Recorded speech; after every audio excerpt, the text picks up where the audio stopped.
유월절 일기 전에 예수님께서 베다니에 도착하셨습니다. 베다니는 죽은 나사로가 살아난 곳입니다. 예수님께서 십자가를 지시기 전까지 낮에는 예루살렘 성전에 계시다가 저녁에는 베다니 나사로의 집에 머무셨습니다. 예수님이 오시자 나사로의 집에서 예수님을 위한 잔치가 벌어집니다. 그때도 마르다는 열심히 일하고 죽었다가 4일 만에 살아난 나사로는 식사를 위해 예수님과 함께 앉았습니다. 그런데 갑자기 사건이 발생합니다. 마리아가 예수님께 다가와 매우 비싼 향유인 순전한 나드 한 근을 가져다가 예수님의 발에 붓고 자신의 머리털로 닦습니다. 원래 유대인은 손님이 들어오면 정결 예식의 하나로 물을 가져다가 발을 씻겨줍니다. 이 정결 예식은 창세기에 아브라함이 천사 3명을 영접하는 장면에서부터 라반이 아브라함의 종에게 발을 씻을 물을 주고 이집트의 총리가 된 요셉이 형제들을 위해 발 씻을 물을 주는 장면에 이르기까지 성경 곳곳에서 발견되는 고대 근동의 일반적인 풍습이었습니다. 그러나 유대인의 정결 예식은 하나님의 택함 받은 백성, 선민으로서 자신을 성결하게 유지하려는 좀 더 중요한 예식으로 발전합니다. 손님의 손과 발에 물을 씻어주는 것은 주로 노예가 하는 일이었는데 마리아는 물 대신 1년치 노동자의 품삯에 해당하는 향유를 부어 예수님의 발을 씻겨드립니다. 요즘으로 하면 3만 불 되는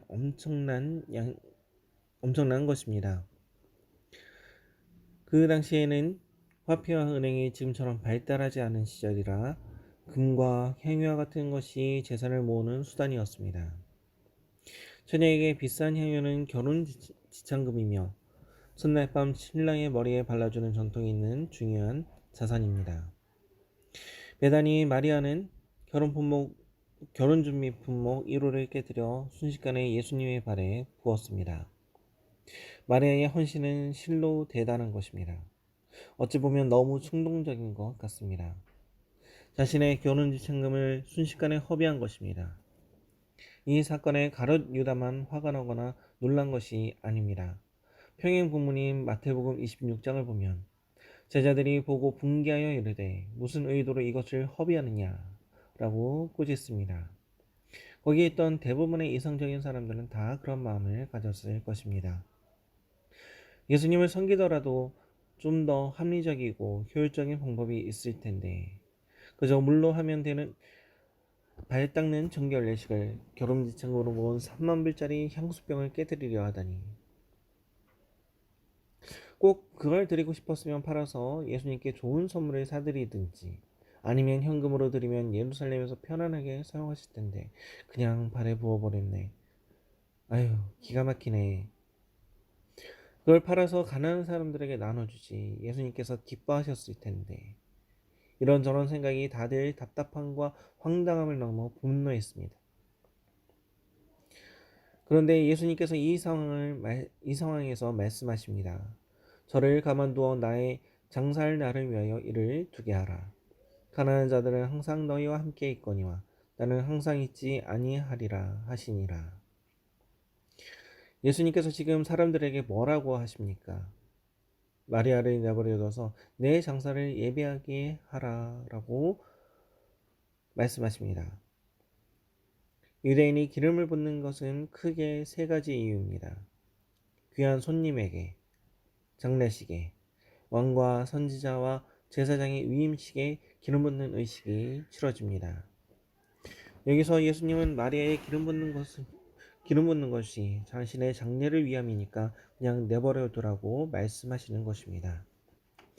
이 말씀의 잔치 분위기는 싸늘하게 식었을지도 모르겠습니다. 지금 예수님께서 앉은 자리는 여러 사람이 함께하는 잔치 자리입니다. 사람들은 기쁨과 흥분으로 죽었다가 살아난 나사로를 살리신 예수님 곁에 모여 앉았습니다. 6월절 절기에 예루살렘으로 몰려든 사람들은 죽었다가 살아난 나사로의 소문을 들었을 것입니다. 죽음을 이긴 기쁨과 흥분의 자리에 마리아의 과한 영접으로 분개한 사람들은 또다시 예수님이 내가 곧 죽는다는 식의 발언으로 놀랐을 것입니다. 예수님께서는 이미 자신이 예루살렘에서 죽을 것을 제자들에게 알리셨습니다. 그런데 여기서 또 한 번 더 말씀하시는 것입니다. 생각해 보십시오. 여러분에게 정말 의지가 되고 기대가 되는 소중한 사람이 있습니까? 그런데 그 사람이 자꾸 자기가 죽는다고 말하면 심정이 어떻겠습니까? 왜 예수님은 자꾸 자신의 죽음을 미리 알리셨을까요? 함께하는 사람들 괴롭게 하려고 하신 것도 아니고 난감한 마리아의 행동을 무마시키려고 죽는다는 말씀을 하신 것은 더욱 아닐 것입니다. 예수님께서 자신의 죽음을 최소한 3번 이상 공식적으로 말씀하신 것은 예수님께서 세상의 죄를 지고 가는 어린 양, 하나님의 공의를 충족시킬 유월절 어린 양, 온전한 제사와 번제를 위한 유일한 제물로 이 땅에 오셨기 때문입니다. 오늘 이 향유옥합의 중심에는 예수님의 죽음이 있습니다. 마리아는 항상 예수님 발 곁에서 예수님의 말씀 듣는 것을 좋아하던 사람 중 하나였습니다. 오죽하면 일도 안 거들고 말씀만 듣는다고 핀잔하는 언니 마르다에게 마리아가 좋은 편을 선택했다고 예수님께서 칭찬하셨겠습니까? 마리아를 야단치며 언제나 분주하게 음식 준비를 도맡은 언니 마르다도 오라버니 나사로의 무덤에서 예수님과 대화할 때 마지막 날에 예수님께서 살려주실 것이다 라고 대답할 정도로 마지막 때의 부활과 영생에 대해 잘 알고 있었는데 마리아는 얼마나 깊게 이해하고 있었을까요?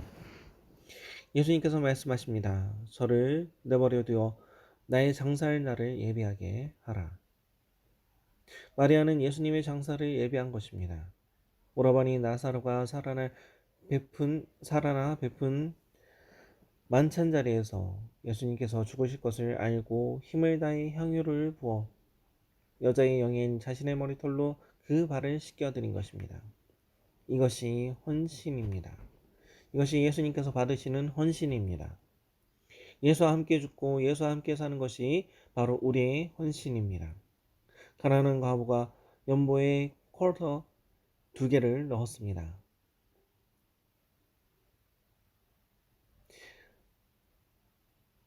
그런데 예수님께서 칭찬하십니다. 3만 불이 아니라 쿼터 2개입니다. 그게 가난한 과부의 생활비의 전부였습니다. 다 드린다는 게 초점이 아닙니다. 마리아는 가진 것 중 가장 큰 것을 드렸지만 다 드린 것은 아닐 테니까요. 초점은 목숨같이 소중한 것을 드렸다는 것입니다.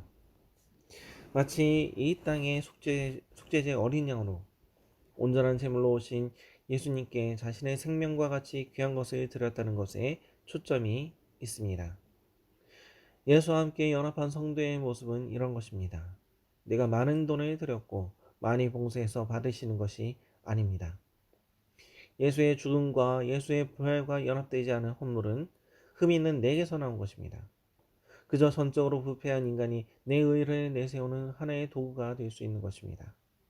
마치 구약에 수많은 제사가 있었지만 하나님께서는 단 하나의 흡족한 제물로 어린 양 예수를 연락하시고 제사를 폐지하신 것과 같은 것입니다. 내가 살아서 하는 내가 드린 헌금은 중심을 보시는 하나님께서 받지 않으시는 것입니다. 어느 교회나 헌금을 많이 하는 사람들이 힘을 주고 다니는 것을 봅니다. 마르다처럼 봉사와 일을 많이 하는 사람은 목소리가 큽니다. 예수님의 재물대심, 죽으심처럼 온전히 받쳐지지 않아서 그렇습니다. 마치 약한 불에서 덜 탄 나무나 고기가 연기를 심하게 뿜어내는 것과 같습니다. 예수님의 장사를 위해 향유를 부은 여인의 기록은 사복음서에 모두 나옵니다. 베다니 문둥병자 시몬의 집에서 식사하실 때에도 어느 여인이 와서 기름을 부었으며 누가복음에 나오는 무례하여 예수님께 발 씻을 물도 주지 않고 여자가 발을 만지게 둔다고 비난하는 바리새인의 집에 계실 때에도 어느 여인이 와서 예수님께 향유를 붓습니다. 분명 예수님께 기름 붓는 것은 최소 2번 이상 있었던 일입니다. 향기름을 붓는 것은 왕, 제사장, 선지자의 위임식과 장례, 귀한 손님에게 하는 행위입니다. 특히 예수님은 우리를 사망 권세에서 건지신 하늘과 땅의 왕이요 우리와 같이 시험을 받으시되 죄는 없으시며 우리를 긍휼하게 여기시는 제사장이요 모세와 같이 우리를 하나님의 백성 되게 언약, 계약 맺는 대선지자입니다. 예수님께 향기름을 붓는 것은 그리스도의 삼중직에 대한 위임식과 상례의 의미 모두를 포함하고 있는 중요한 예식입니다. 그런데 참 이상한 것은 예수님께 기름 부었던 사람들은 모두 여성이었습니다. 이름 없는 여인, 나사렛의 동생 베다니 마리아, 죄인이나 불리웠던 여인. 왜 모두 여인이었을까요? 하나님의 반전이 여기에 있습니다.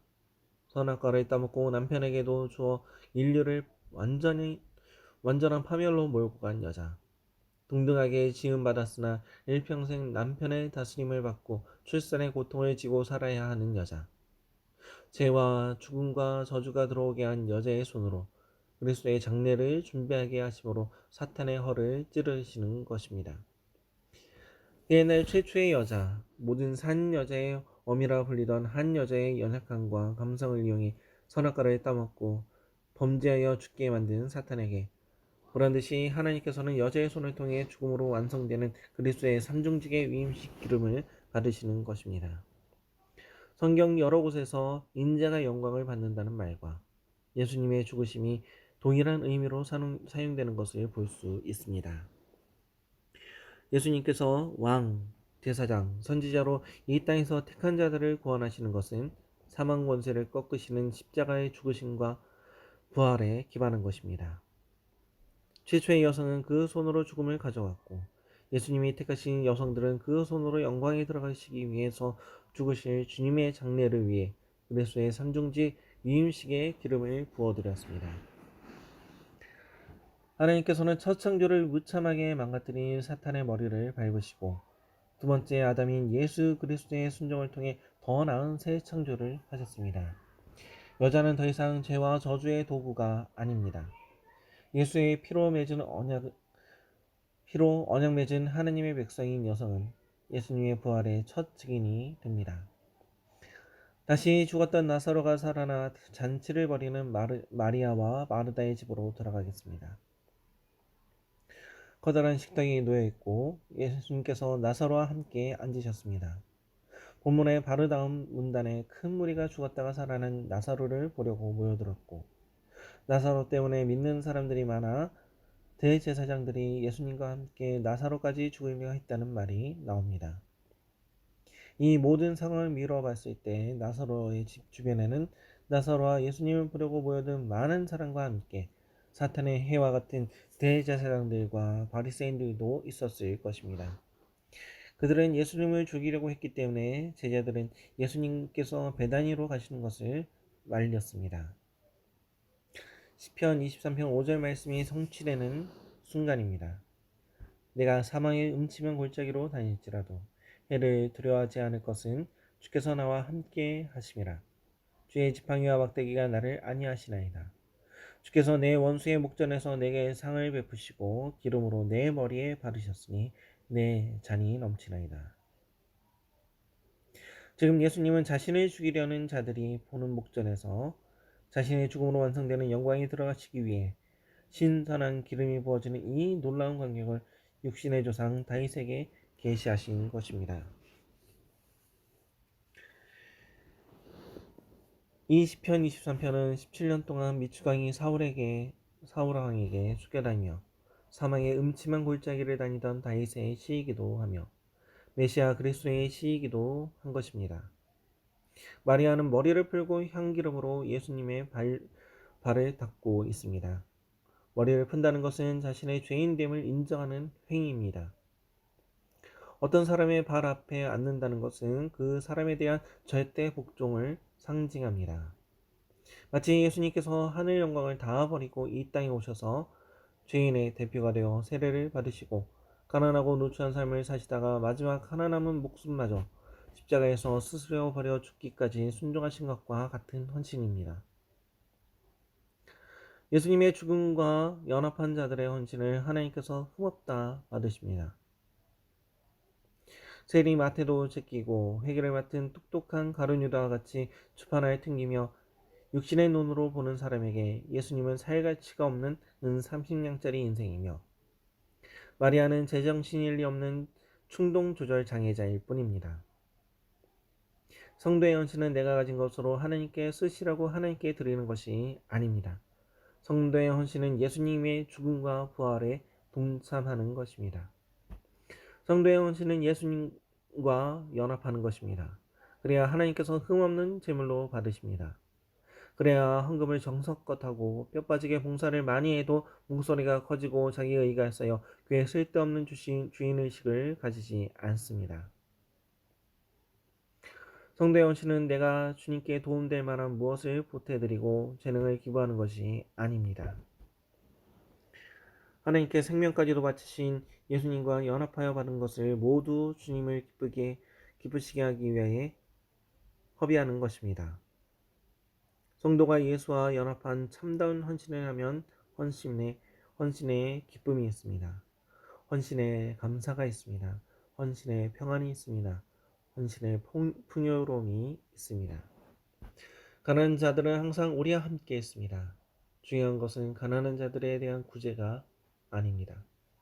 하나님께서 받으시는 헌신은 내가 결정하는 것이 아닙니다. 내 안에 계신 하나님께서, 내 왕이 되신 예수님께서 결정하시는 것입니다. 우리는 인생에게 헌신하는 것이 아니라 살아계신 하나님께 헌신하는 것입니다. 1초 뒤로도 1초 앞으로도 가지 못하고 지금 이 순간만 사는 우리 인생은 그저 예수님의 영광에 참여하기 위해 지금 향유를 깨뜨려 부으면 그만입니다. 그 향유가 때로는 가난한 사람들에게 건네주는 작은 식품이 될 수도 있고, 그 향유가 때로는 외로운 사람에게 위로가 되는 연락일 수도 있고, 그 향유가 때로는 먼 곳에 가서 복음을 전하는 것이 될 수도 있습니다. 작은 것에 순종하지 못하면 큰 것에도 순종하지 못합니다. 마리아와 같이 예수와 연합하여 하나님께서 받으시는 무음한 흠없고 온전한 헌신을 하시는 우리 뉴욕 사회정록의 모든 성도님이 되시길 축원합니다.